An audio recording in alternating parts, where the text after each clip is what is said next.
Bem-vindos, alunos, à nossa 15ª aula, videoaula, da disciplina Matemática Aplicada à Economia, do professor Ricardo Luiz Chaves Feijó.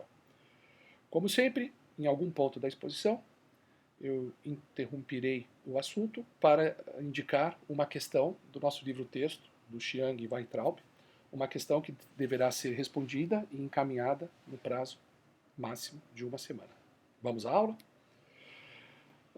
Muito bem, vamos continuar a temática de equações a diferenças de segunda ordem.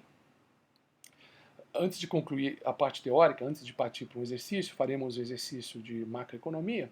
Vamos comentar algo mais a respeito da função complementar, da solução geral da homogênea associada, a questão da convergência ou não da função complementar. Então, quando t tende a infinito, tá, a gente examina o que ocorre com a solução da homogênea associada da função complementar yt.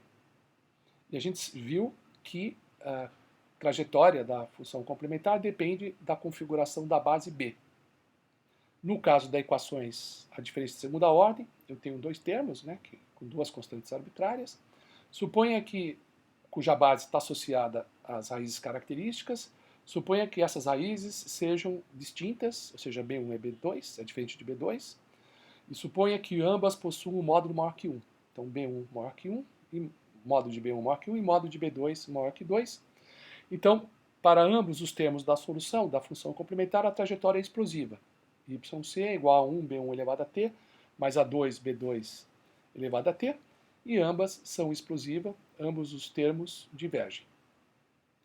Caso B1, o módulo de B1 seja menor que 1 e o módulo de B2 também menor que 1, ambos os termos são convergentes, ambos os termos tendem a zero com t tendendo a infinito, portanto a solução geral da homogênea, a função complementar em si mesma, é convergente.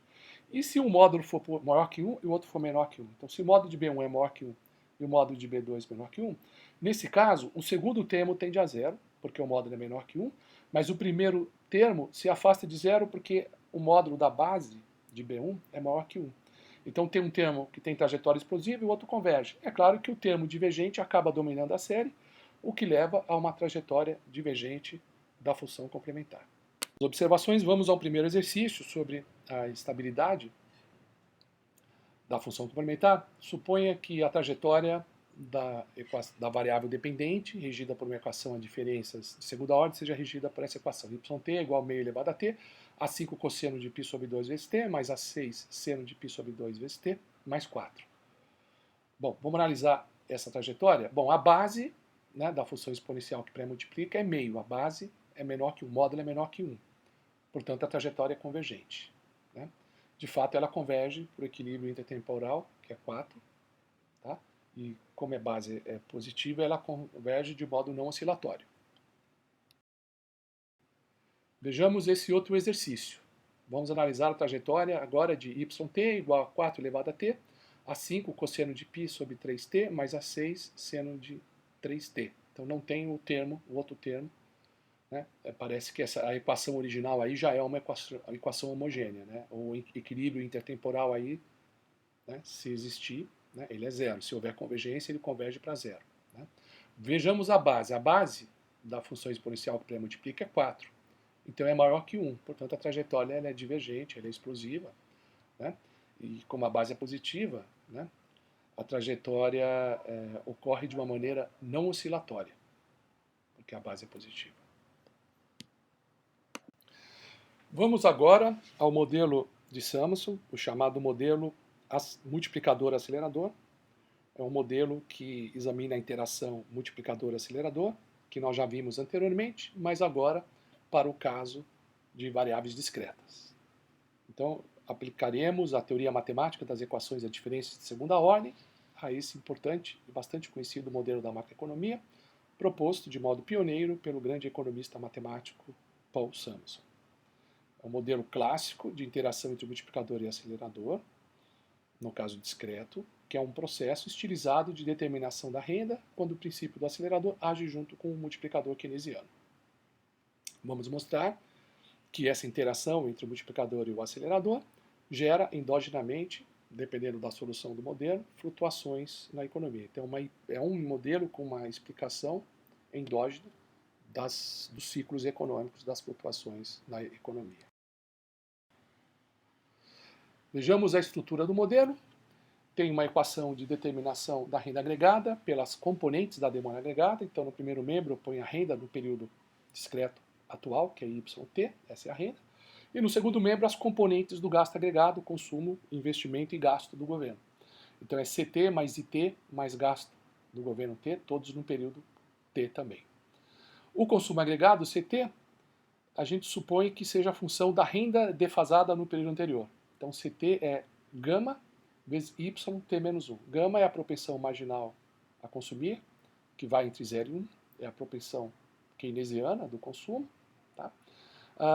E veja que eu estou supondo que o consumo depende da renda no período anterior. Porque a gente supõe assim, um indivíduo trabalha um período, ou como assalariado, ou como empresário, ele ofere uma renda ao final desse período e gasta no período subsequente, no período seguinte.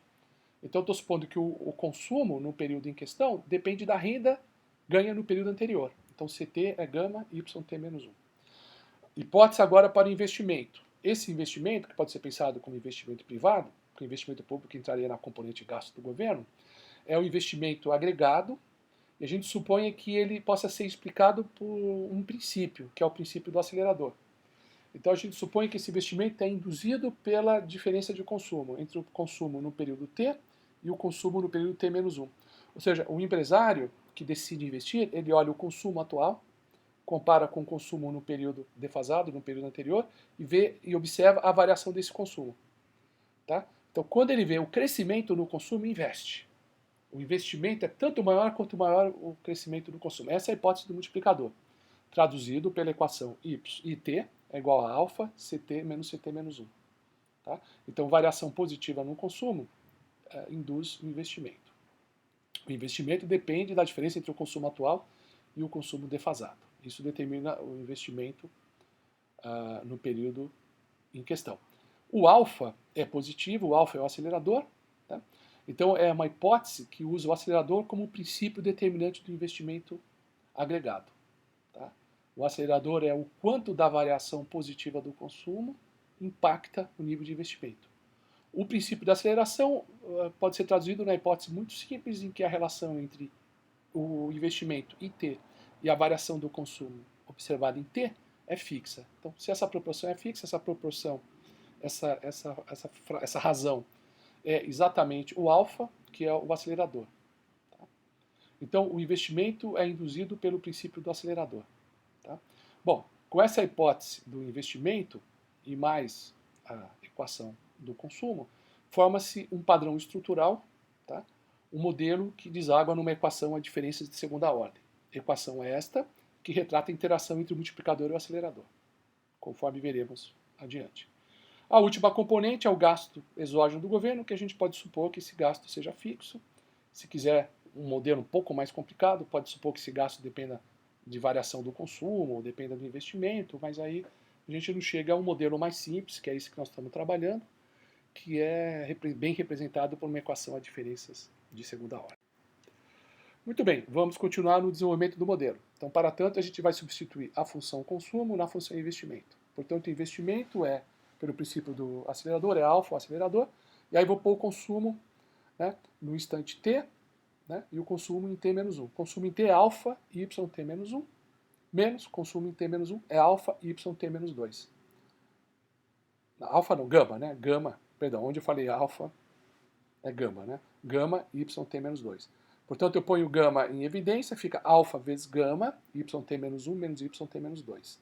Aí eu vou substituir isso e mais a função consumo na equação que relaciona a renda com as componentes da demanda agregada, a chamada equação da demanda agregada. Então, YT é igual consumo mais investimento, consumo CT mais investimento IT, mais gasto do governo fixo, G0.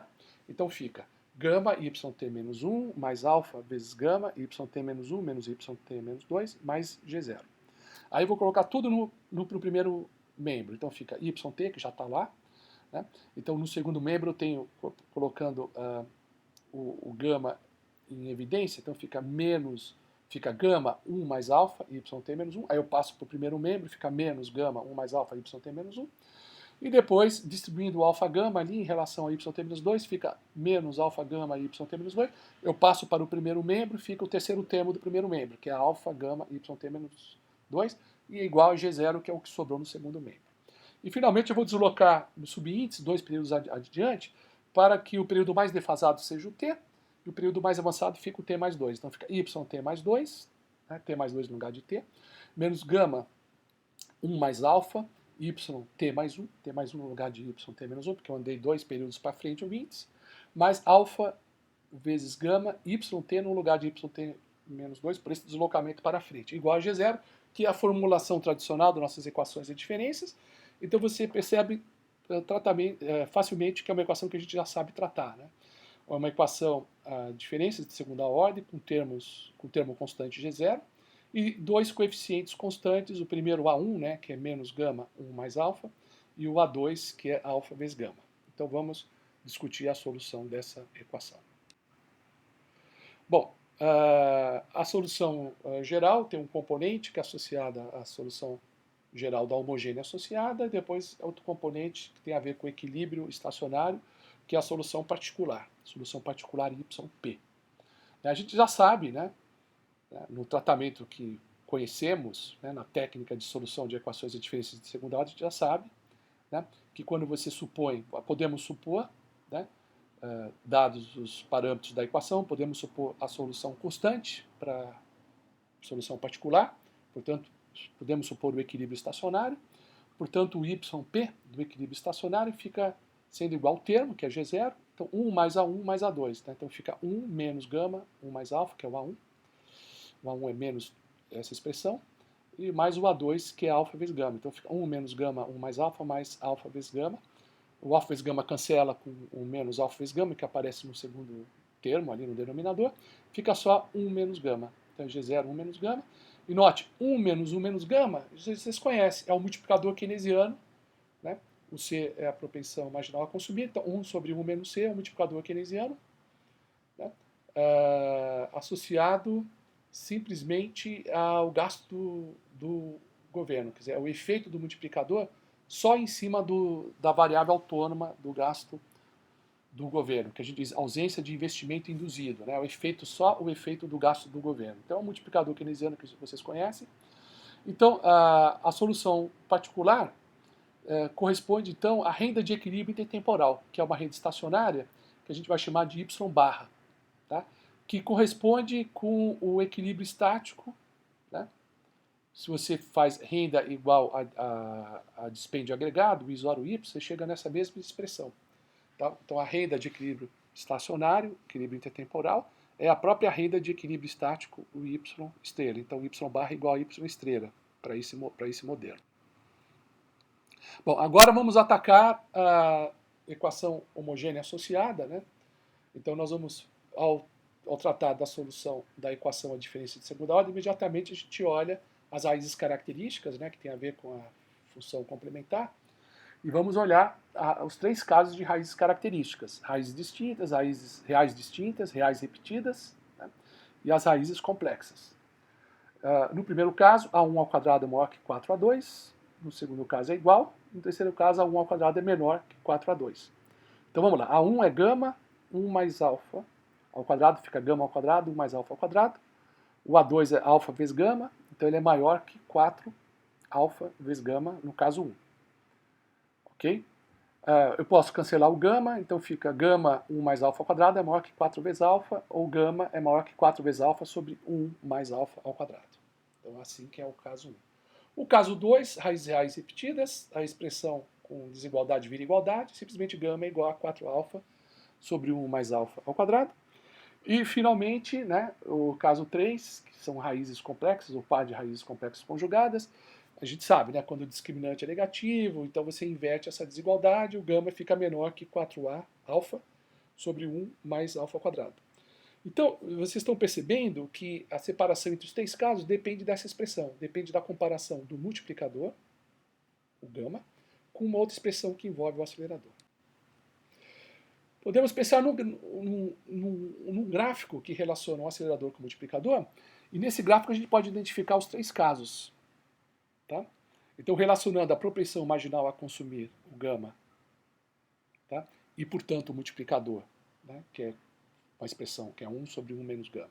Relacionando a propensão marginal a consumir com o acelerador alfa, eu posso discriminar nesse gráfico os três casos. Para tanto, eu preciso desenhar essa curva, né? Que é a curva do caso 2, que é onde tem a igualdade. Gama igual a 4 alfa sobre 1 mais alfa ao quadrado. Se o gama for maior, ou seja, se eu estiver acima dessa curva, supondo que o gama é o eixo da ordenada, se eu estiver acima dessa curva, eu tenho o caso 1, a curva em si é o caso 2, raízes reais repetidas, e abaixo dessa curva é o caso de raízes complexas.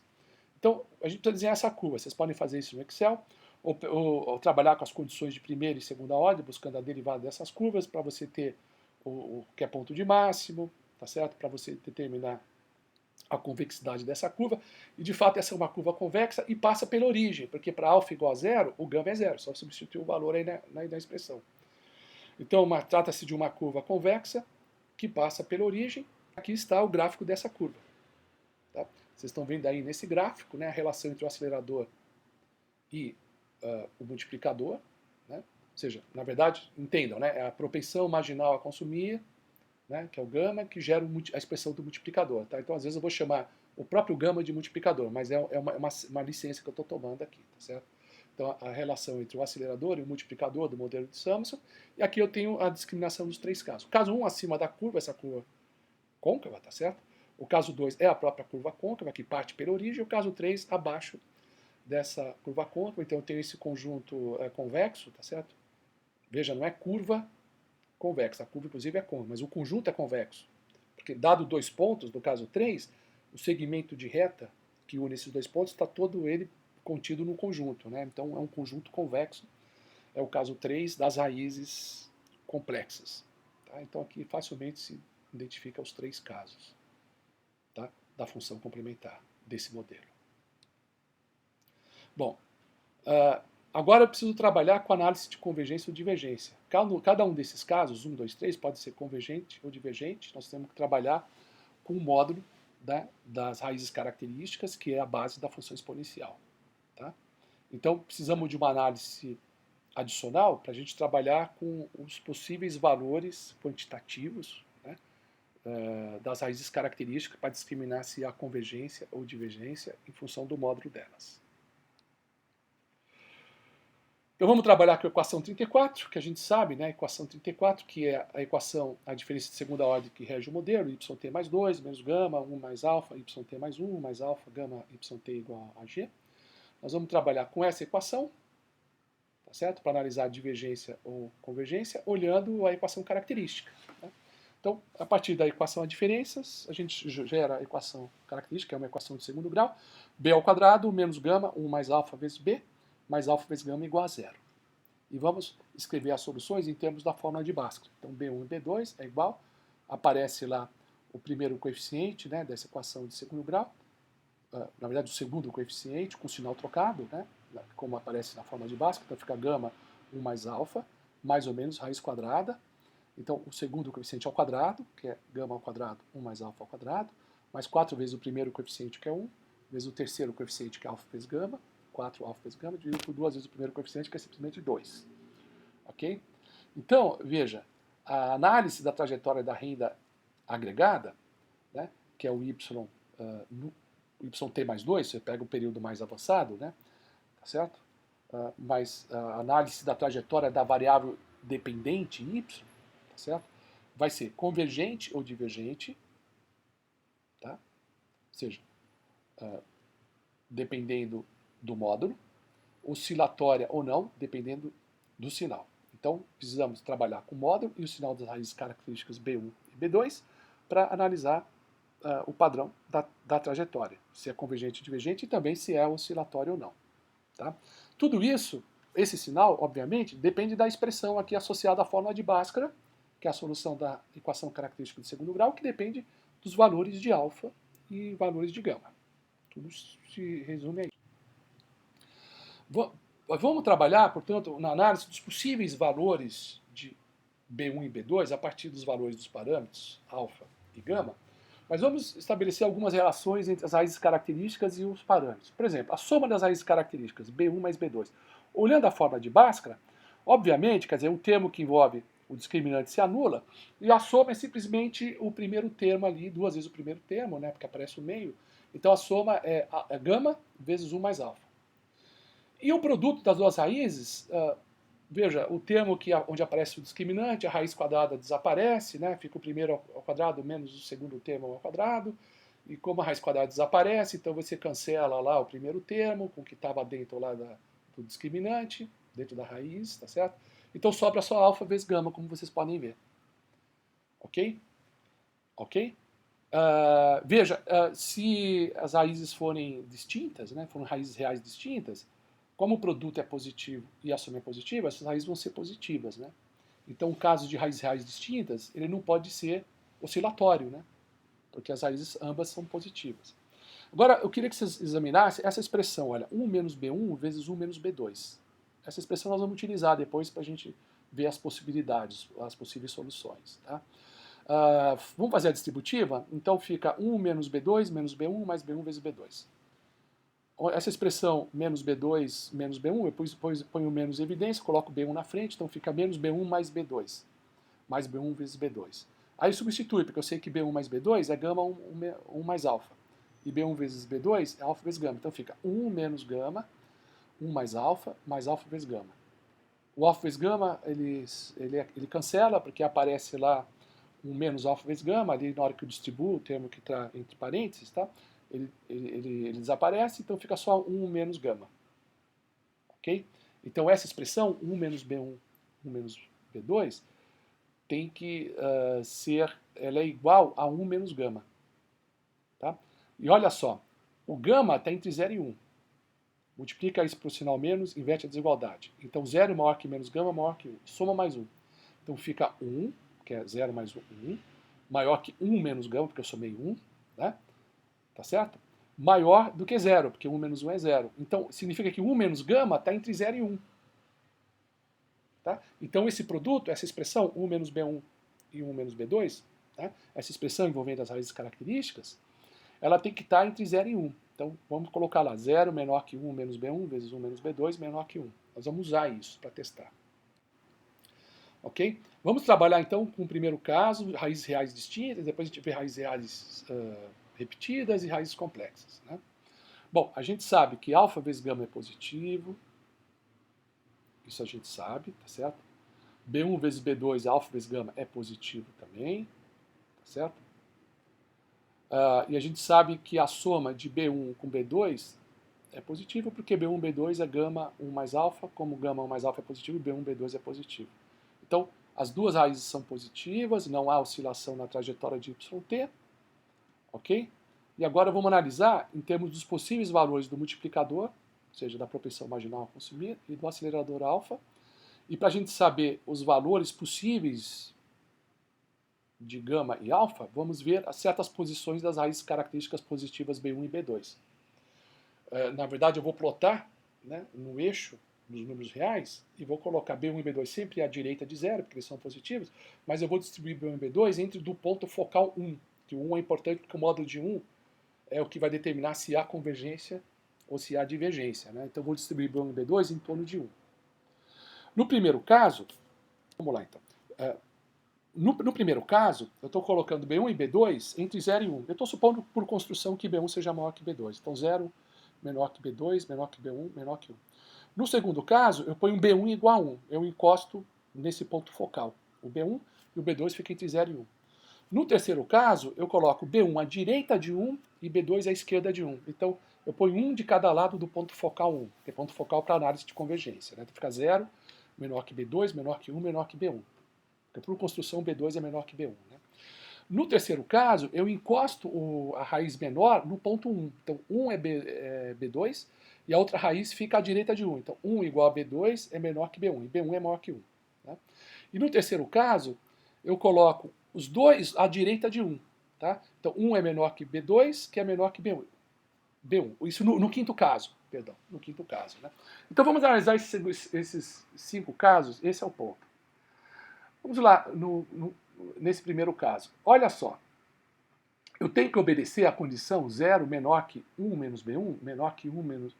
0 é menor. A expressão 1 menos B1 vezes 1 menos B2. Tem que estar entre 0 e 1. ok? Como os dois números são menores do que 1, tá? Então essa condição vai ser sempre atendida, né? Porque 1 menos um cara que é menor que 1, que está entre 0 e 1, vezes 1 menos um cara que é menor que 1, e está entre 0 e 1, isso vai dar sempre, é o produto de dois caras menores que 1, vai dar sempre menor que 1, e cada um deles é positivo, né? Então ele está maior que 0. Então essa condição é sempre atendida, ok? Bom, o gama a gente sabe que é entre 0 e 1, tá certo? O produto B1 vezes B2, que é alfa vezes gama, né? Tá certo? Está entre 0 e 1, portanto, B1 vezes B2. O produto B1 e B2 a gente já sabe, como B1 e B2 está ensanduichado entre 0 e 1, então o produto B1 e B2 está entre 0 e 1. Como, a gente faz assim, como B1 e B2 é alfa vezes gama, então alfa vezes gama está entre 0 e 1. Tá bom. Ou então olha direto o valor de alfa e gama, cada um deles está entre 0 e 1, obviamente o produto dele está entre 0 e 1. Então esse é o caso em que alfa vezes gama é menor que 1. Esse caso, esse subcaso, na verdade, o subcaso do caso 1, né? Esse subcaso é possível, e nele alfa vezes gama, o produto é menor que 1. Vamos para o segundo subcaso do caso 1. Né? Então 0 menor que B2, menor que B1, igual a 1. Tá? Esse caso não é possível, esse subcaso não é possível, porque ele viola essa condição que 1 menos B1 vezes 1 menos B2 está entre 0 e 1. Por que viola? Porque como aparece B1 igual a 1, então esse primeiro fator aqui que aparece no meio, ele se anula. 1 menos B1 igual a 0. Né? Ok? Então fica 0 menor que 1, não. 0 não é menor que 1. 0 tem que ser menor. Perdão. Perdão. Esse termo 1 menos B1 é igual a 0, então fica 0 menor que 0. Isso está errado, porque 0 é igual a 0 e não estritamente menor que 0. Né? Então ele viola essa condição pela primeira desigualdade. Então esse subcaso 2 não é possível. Ok? Bom, nesse subcaso, B1 mais B2, ou B2 mais B1, fica B2 mais 1. Né? Que é a soma desses caras. Né? A soma fica B2 mais 1. Ok? Então, a soma das raízes características é sempre gama 1 mais alfa. Então, B2 mais 1 é igual a gama vezes 1 mais alfa. Né? Portanto, B2 é igual a gama vezes 1 mais alfa menos 1. Tá certo? O que dá B2 igual a alfa vezes gama. Né? Veja. Veja só. B1 vezes B2 é alfa vezes gama. Né? Como B1 é igual a 1, então B2 é igual a alfa vezes gama. Certo? Ok. No lugar de B2, agora na expressão anterior, no lugar de B2 eu ponho alfa vezes gama. Então fica alfa vezes gama mais 1. E no segundo membro, fazendo a distributiva, fica alfa mais alfa vezes gama. Né? Eu cancelo, né, o alfa vezes gama com alfa vezes gama, dá o gama igual a 1. E o gama não pode ser igual a 1, porque o gama é menor que 1. Porque o gama está entre 0 e 1. Portanto, também viola essa condição em relação ao gama. Então, por essas duas violações, a violação daquela expressão envolvendo as raízes características e a violação do fato de gama ter entre 0 e 1, estar entre 0 e 1, o subcaso 2 do caso 1 não é possível. Esse segundo subcaso não é possível. Vamos trabalhar agora com o terceiro subcaso. Então, por isso, o B2 à esquerda do 1, do ponto focal, e o B1 à direita do ponto focal 1. Tá? Muito bem. Vamos ver a expressão 1 menos B1 vezes 1 menos B2. Né? Então, significa o seguinte, como um está à direita e o outro está à esquerda, um é positivo, o outro é negativo. Então esse produto é menor que 0, já violou, porque o produto tem que ser maior que 0. Esse produto é entre 0 e 1, então já viola, esse terceiro subcaso já viola aquela condição envolvendo as raízes características. Violou. Tá? Violou essa condição. Então esse terceiro subcaso também é impossível. Tá? Por enquanto só estamos com o primeiro subcaso. Vamos ver agora o quarto subcaso. 1 é igual a B2 menor que B1. Muito bem. Esse caso, ele já viola, porque o fato de B2 ser igual a 1 vai tornar um daqueles fatores da expressão com as características, tá certo? Ele se anula, né? Então fica igual a 0 e teria que ser maior que 0. Já está anulado de cara por isso. Então, outra coisa, vamos ver a soma das raízes características. Uma é B1, a outra é B2 é igual a 1, então fica B1 mais 1. Isso é gama 1 mais alfa, que a soma das raízes características é gama vezes 1 mais alfa. Tá? E outra coisa, o B1 é alfa vezes gama, porque B1 vezes B2 é alfa vezes gama, mas o B2 é 1, então fica B1 alfa vezes gama. Substituído nessa expressão, alfa vezes gama mais 1 é igual, fazendo a distributiva aqui no segundo membro, alfa mais gama mais alfa vezes gama. Cancela alfa vezes gama, fica gama igual a 1, que viola a condição também por esse aspecto do gama, porque o gama tem que estar entre 0 e igual a 1. Então, por essas duas violações, esse quarto subcaso também não é possível. Tá? Então, por enquanto, só conseguimos ter o primeiro subcaso. Vamos ver o primeiro subcaso, é onde as duas raízes características estão entre 0 e 1. Agora vamos ver esse subcaso, onde as duas raízes características estão à direita de 1. Então, 1 é menor que B2, que é menor que B1. Bom, nesse caso, 1 menos B1 vezes 1 menos B2 dá maior que 0. Tá? Porque como as duas raízes são menores que 1, então eu tenho um produto maior que 0. Eu tenho um produto de dois caras positivos que dá positivo. Então, ok, maior que 0. Ok. Agora, será que esse produto é menor que 1? Bom, esse produto pode ser menor que 1, tá? Dependendo dos módulos de B1 e B2. Tá? Se eles forem suficientemente pequenos, tá? Veja, se eles forem grandes, né, eu vou ter em cada um deles um valor negativo, porque 1 menos um módulo grande, né, um número que tem um módulo grande, um valor com módulo grande, dá negativo. Negativo com negativo dá um valor positivo. Tá? Mas se esse positivo for muito grande, ele pode ser maior que 1 e não atender o menor que 1. Tá? Mas se eu tiver esses valores pequenos, ok? 1 menos um número pequeno, digamos um número entre 0 e 1, dá um positivo. Tá? Positivo vezes positivo dá um positivo. Como ele é pequeno, como na verdade os dois são menores que 1, isso vai dar menor que 1 também. Tá? Então, veja, esse quinto subcaso, dependendo dos modos, pode ser possível. Tá? Olha, nesse caso, os produtos das raízes, né, como as raízes têm o mesmo, ambas as raízes são maiores que 1, o produto é maior que 1, né?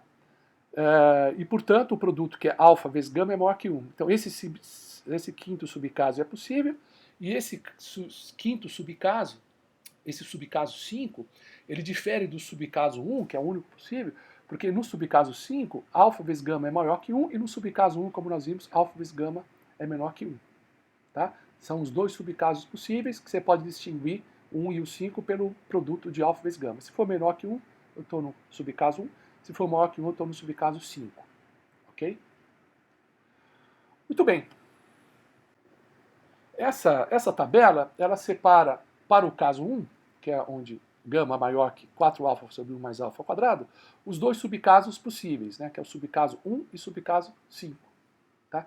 O subcaso 1, as raízes características estão ensanduichadas, digamos assim, entre 0 e 1. 0 menor que B2, menor que B1, menor que 1. E o quinto, as duas raízes características estão à direita do ponto focal 1, então 1 é menor que B2, menor que B1.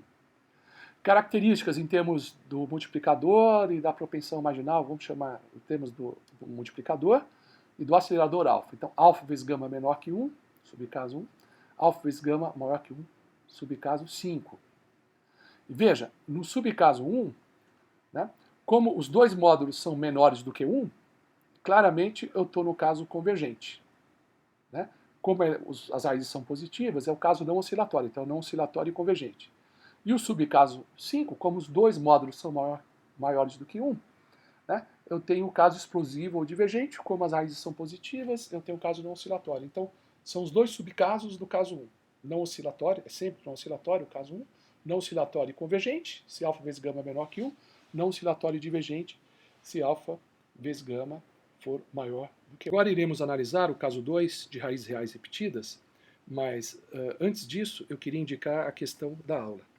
Então, vocês vão na página 557, no bloco de questões exercício 18.2, o exercício 1D. Tá? Então, 1D, 18.2, página 557. Tá? Esse é o exercício da aula.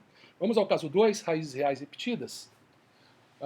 B1 igual a B2, que eu chamo essa raiz comum de B, que nós vimos, né, gama 1 mais alfa sobre 2. Tá? Como o alfa é positivo e o gama é positivo, obviamente que a raiz comum aí ela é positiva. Então não existe oscilação. Tá? Tá descartado porque não tem como a raiz comum ser positiva, assim como as raízes reais distintas não tem como ser negativa, né? Assim como as raízes reais distintas não podem ser negativas também. Então não há oscilação. Vamos trabalhar com 3 casos, como só tem agora uma raiz comum, B, então não tenho 5 casos, eu tenho 3 subcasos. Né? Ou você ensanduíche o B, põe o B entre 0 e 1, ou põe o B igual a 1, né, no ponto focal, ou põe B maior que 1. Né? Porque o B não pode ser negativo, então eu fico só com 3 casos possíveis. Bom, primeiro caso, B entre 0 e 1. Né? Então, pega a equação básica do modelo envolvendo as variáveis, as raízes características, né? Que no caso era B1 e B2, mas eu posso chamar as duas de B, então eu tenho a mesma expressão colocando B no lugar de B1 e B2. Então, 1 menos B vezes 1 menos B, ou 1 menos B ao quadrado, está entre 0 e 1. Essa condição é sempre atendida porque B está entre 0 e 1, o produto de dois inteiros positivos, de dois números positivos entre 0 e 1, está sempre menor que 1, então essa condição é atendida. Ok? Vamos ver, o gama é entre 0 e 1. Né? E também nesse subcaso, a gente sabe que o produto, né, das raízes, né, características, o produto das raízes características, né, B1 vezes B2, nós já vimos isso na condição fundamental, né, B1 vezes B2, no caso da... Assim, primeiro que B1 está entre 0 e 1. Né? Então, o B1 não, o B está entre 0 e 1. Então, como o B está entre 0 e 1, obviamente que o B ao quadrado é um número entre 0 e 1 ao quadrado, está entre 0 e 1. Tá bom? E o B ao quadrado é o produto das duas raízes, que é alfa vezes gama. Então, alfa vezes gama está entre 0 e 1. Portanto, alfa vezes gama é menor que 1, nesse caso. Certo? Nesse subcaso. Então, o subcaso 1 é caracterizado como no subcaso 1 do caso 1. O subcaso 1 do caso 2 é caracterizado pelo fato de alfa vezes gama ser menor que 1. E esse subcaso é possível. O segundo é B igual a 1. B igual a 1 viola aquela expressão com as raízes características, porque o 1 menos B ao quadrado não pode mais estar entre 0 e 1, porque se o B é igual a 1, isso dá 0. Né? Então 0 não é menor que 0. Então está violado. Esse segundo subcaso não é possível. E o terceiro subcaso, B maior que 1. Né? Então fica 0 menor que 1 menos B vezes 1 menos B, que é menor que 1, que é essa condição que tem que ser atendida. Né? E essa condição ela pode ser satisfeita, né, desde que o B esteja entre 1 e 2, né, certo? Porque se o B estiver entre menos 1 e 2, o 1 menos B e 1 menos B vai ser simplesmente dois caras que são negativos, portanto o produto é positivo, é maior que 0, e dois caras cujo produto dá um módulo menor que 1. Né? Então tem que limitar, como eu tinha feito no subcaso 5, do caso 1, aqui eu também limito o módulo de B, se o B estiver entre 1 e 2, esse terceiro subcaso também é possível. Tá? Note característica desse terceiro subcaso, que como B é maior que 1, B ao quadrado é maior que 1. Né? Portanto, B ao quadrado é alfa vezes gama maior que 1 é o que separa o terceiro caso do primeiro caso. Então, exatamente análogo, tá certo? Ao que a gente tinha no caso 1, que lá era subcaso 1 e subcaso 5. Né? Então, esses dois subcasos do caso 2 também são caracterizados por alfa vezes gama menor que 1 e alfa vezes gama maior que 1. Então aqui está o subcaso, os dois subcasos do caso 2, os dois que são possíveis, né? É o primeiro e o terceiro, né? Caso 2, gama igual a 4 alfa sobre 1 mais alfa ao quadrado. Primeiro subcaso, a raiz comum, B, está entre 0 e 1. No terceiro caso, a raiz comum está entre 1 e 2. Eu limitei até 2 para a gente não ter aquele problema. Né? E o valor de alfa e gama, alfa vezes gama menor que 1, subcaso 1. Alfa vezes gama maior que 1, subcaso 3 do caso 2. Como a base é sempre positiva, é não oscilatório. Tá? O subcaso 1, como o módulo é menor que 1, é convergente. E o subcaso 3, o módulo é maior que 1, é divergente. Então, são essas duas possibilidades.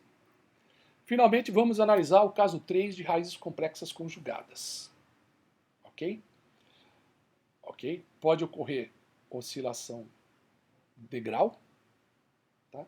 Pode ser oscilação, nesse caso pode ocorrer oscilação de grau, dependendo do sinal, né, da raiz característica. né?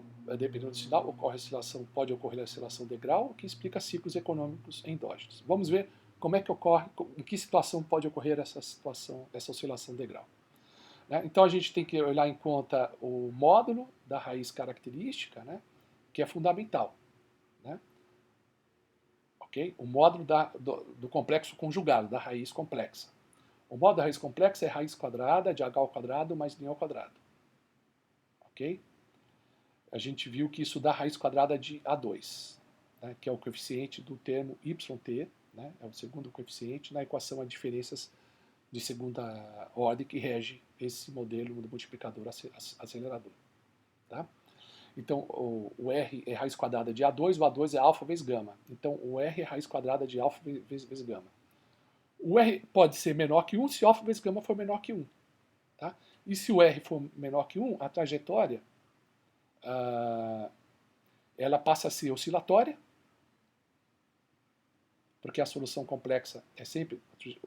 veja bem, a solução complexa, que tem aquele termo que é uma função senoidal, ela é sempre oscilatória. Tá? Ela é oscilatória porque o tempo é discreto. A gente não fala em flutuação, fala em oscilação. Ok.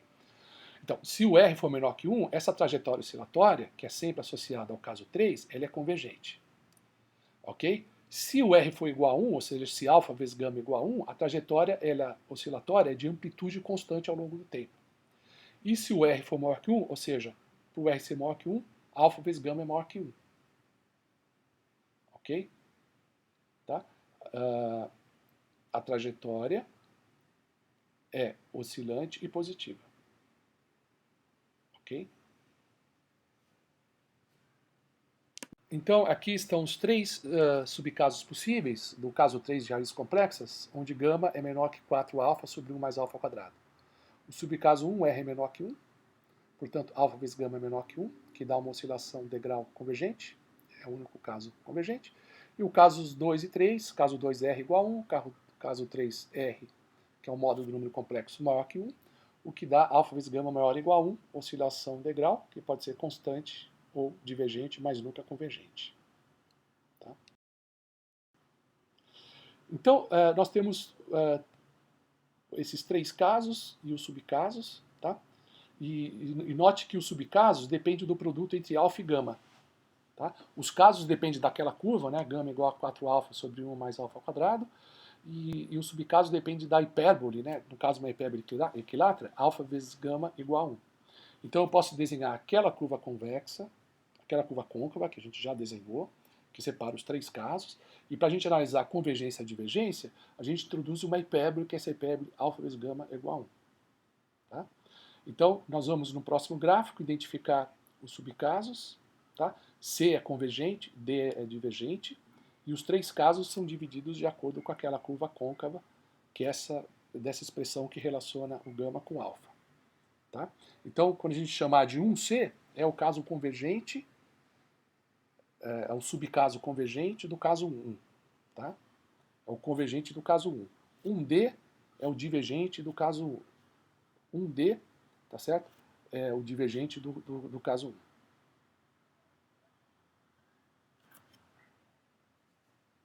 Este gráfico representa a relação entre o acelerador alfa e a propensão marginal a consumir, o indicativo do multiplicador do modelo de Samuelson, né? A relação entre alfa e gama. Então aqui eu tenho aquela curva côncava, que a gente sabe, né, que é a curva que separa os três casos 1, 2 e 3, e aqui tem a hipérbole equilátera alfa vezes gama igual a 1, que determina a fronteira de convergência e divergência. Né? Então acima dessa hipérbole equilátera você tem pontos de divergência e abaixo dessa hipérbole equilátera pontos de convergência. Muito bem. Primeiramente, primeira observação é o seguinte, o gama eu vou restringir entre 0 e 1, que a gente trabalha com a ideia, né, o modelo keynesiano, a propensão marginal a consumir está entre 0 e 1. Então, vou me preocupar, eu fiz aquela linha horizontal tracejada, que é a linha 1. E outra coisa, quando o alfa é igual a 1, você substituindo nessa equação, fica gama igual a 4α, que dá 4, né? 1 mais alfa dá 2 ao quadrado, 4 sobre 4. Então, quando o alfa é igual a 1, gama é igual a 1, tá? Que é um ponto daquela curva côncava. Aliás, é o ponto de máximo dela, a gente demonstra facilmente. E olhando na hipérbole equilátera, quando alfa é igual a 1, gama é igual a 1. Quando gama é igual a 1, alfa é igual a 1. Tá? Então, as duas curvas, elas se cruzam, conforme vocês estão vendo aí no gráfico, naquele ponto de máximo da curva côncava. A hipérbole, ela cruza a curva côncava no ponto de máximo da curva côncava. Então, tem essa primeira característica, que vocês podem observar. Muito bem, então, limitando o gama entre 0 e 1, vamos para o caso 1. Então, acima da curva côncava, tá certo? O primeiro, caso 1, acima da curva côncava. E tem que estar à direita da hipérbole. Então, caso 1 divergente, acima é divergente, né?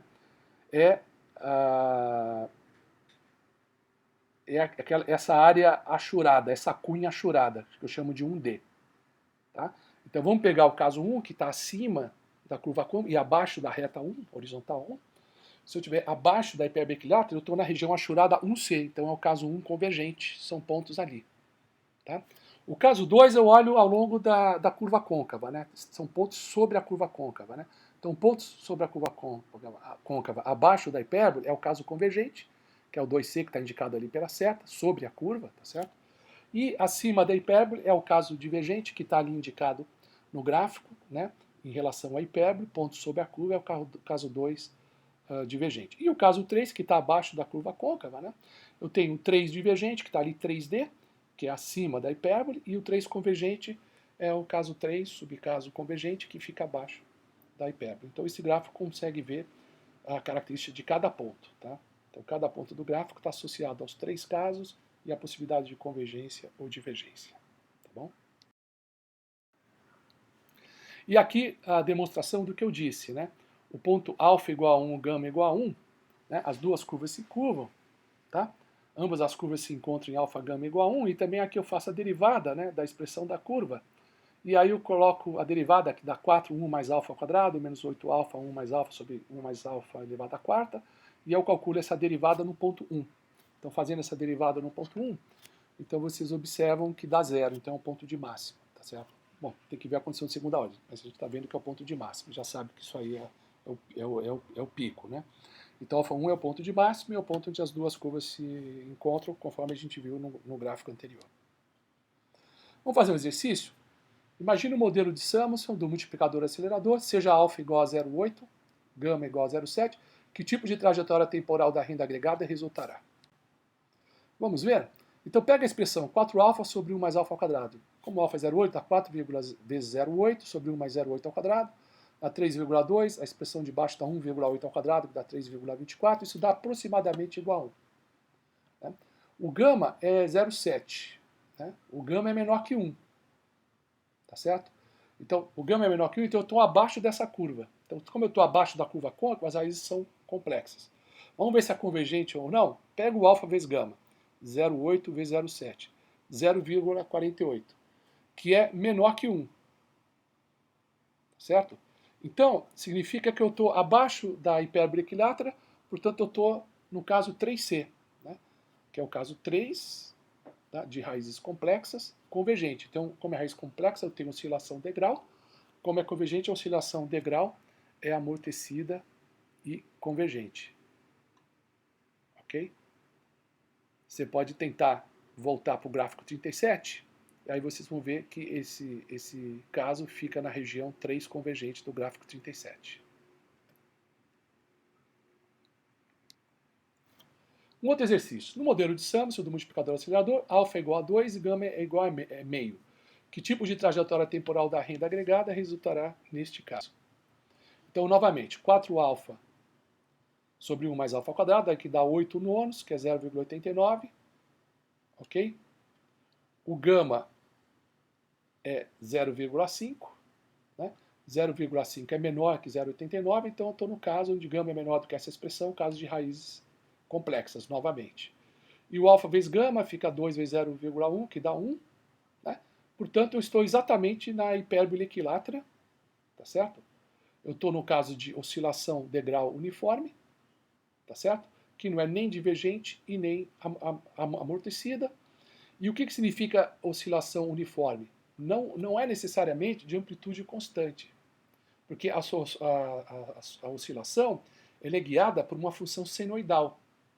Tá? Então, a função senoidal que cria a oscilação, ela tem amplitude constante. Tá? São amplitudes que oscilam segundo uma função senoidal, esta sim de amplitude constante. Aqui eu me sei para fazer o gráfico, olha só. Aí está o gráfico, e esse gráfico mostra a amplitude constante nesse sentido. Quer dizer, é uma oscilação de grau, que ela vai variando, porque ela é regida por uma função senoidal, ok? Mas como eu estou no caso que alfa vezes gama é igual a 1, eu estou no caso de raízes, o caso em que o R, tá certo? Não é nem maior, menor, R igual a 1, tá certo? O que garante uma oscilação com amplitude constante. Aí está mostrando a amplitude constante dessa oscilação que é regida por uma função senoidal, tá bom? Então essa é a aula e bom estudo para vocês.